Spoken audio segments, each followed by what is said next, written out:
తెలంగాణలో మొత్తం ఉద్యోగులు 5,20,000 మంది. తెలంగాణలో మొత్తం ఉద్యోగులు 5,20,000 మంది. అందులోని పింఛన్దారులు 2,94,944 మంది. జీతాలు పింఛన్లకే తెలంగాణ 62,571 కోట్లు ఖర్చు పెడుతుందన్నమాట. రాష్ట్ర ప్రభుత్వ అధినేతగా పనిచేస్తున్న ముఖ్యమంత్రి కంటే కొన్ని ప్రభుత్వ రంగ సంస్థ ఉద్యోగులు ఎక్కువగా నెల జీతం తీసుకుంటున్నారన్నమాట. రాష్ట్ర ప్రభుత్వ ఉద్యోగులు, ప్రభుత్వ రంగ సంస్థలు, ఇతర అనుబంధ విభాగాలన్నిటిలో కలిపి మొత్తం 5,20,368 మంది ఉన్నారన్నమాట ఉద్యోగులు. పింఛన్దారులు మరో 2,94,944 మంది ఉన్నారన్నమాట.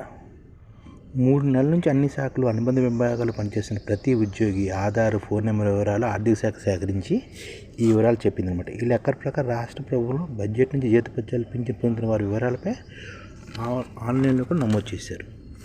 ఇప్పటి వరకు అందిన సమాచారం మేరకు 1వ తేదీ జీతాలు అందుకున్న ఉద్యోగులు 5,20,000 మంది పింఛన్ అందుకుంటున్నారన్నమాట. వాళ్ళు 2,94,000 మంది అని తేలింది. ప్రస్తుతం ఆర్థిక సంవత్సరంలోనే రెవెన్యూ రాబడులు 2,03,000 కోట్ల నుంచి వారి జీతాలకే 49,461 కోట్లు, పింఛన్లకు 13,110 కోట్లు విడుదల చేసినట్లు కూడా స్పష్టం చేశారు. జీతభత్యాలు పింఛన్లు వెచ్చించిన సొమ్ము 62,571 కోట్లు అనమాట. ఇందులో మొత్తంగా 30% సమానం అన్నమాట. కొత్త వేతన సవరణ అమల్లోకి వస్తే ఇది మరింత పెరుగుతుందని అంచనా వేస్తున్నారు. ఇప్పటికే ఉద్యోగులు, పింఛన్దారులు పెండింగ్ బిల్లులు 10,000 కోట్ల వరకు ఆర్థిక శాఖ చెల్లించాల్సి ఉంది. వీటిని ఎప్పటికిప్పుడు ఇవ్వలేమని అన్ని నెలకు 700 కోట్ల చొప్పున విడుదల చేస్తామని చెప్తున్నమాట. వచ్చే ఆర్థిక సంవత్సరం మరో 7,000 మంది పదవి విరమణ చేయనున్నారన్నమాట. వాటి రిటైర్మెంట్ బెనిఫిట్స్కి ఇంకో 10,000 కోట్లు చెల్లించాల్సి ఉంటుందని అంచనా అనమాట. అంటే ఇంకో 7,000 మంది ఉద్యోగులు పదవి విరమణ చేస్తుంటే వాటి రిటైర్మెంట్ బెనిఫిట్స్కి 10,000 కోట్లు చెల్లించాలన్నమాట.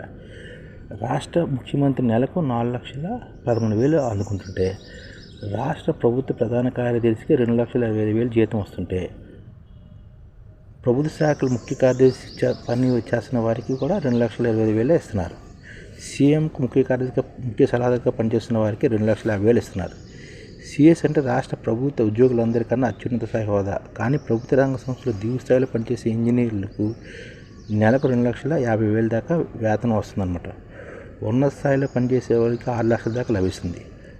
ఆ ఉద్యోగులు ప్రభుత్వ ఖజానా నుంచి వేతనం పొందరని, వారికి ఆయా సంస్థలు నేరుగా సొంత నిధుల నుంచి ఇస్తుందని ప్రభుత్వ జీతాలతో చూడడమని చెప్తున్నమాట. అంటే ముఖ్యమంత్రి కన్నాను కొన్ని శాఖల్లో ప్రభుత్వ రంగ సంఘాలలో ఎక్కువ శాలరీ తీసుకుంటున్నారు అన్నమాట.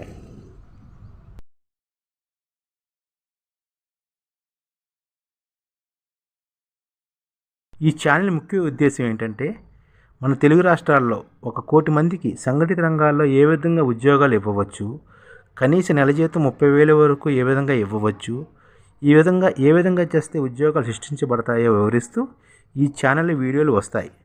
అలాంటి వీడియోలు మీకు కావాలంటే మన ఐడిఎఫ్ భాస్కర్ ఛానల్ని సబ్స్క్రైబ్ చేసుకోండి.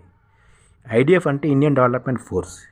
ఈ వీడియోలు చూసిన తర్వాత మీకు నచ్చితే లైక్ చేయండి, మీ ఫ్యామిలీ మెంబర్స్కి షేర్ చేయండి, మరియు మీ ఫ్రెండ్స్కి షేర్ చేయండి. Thank you. నమస్కారం.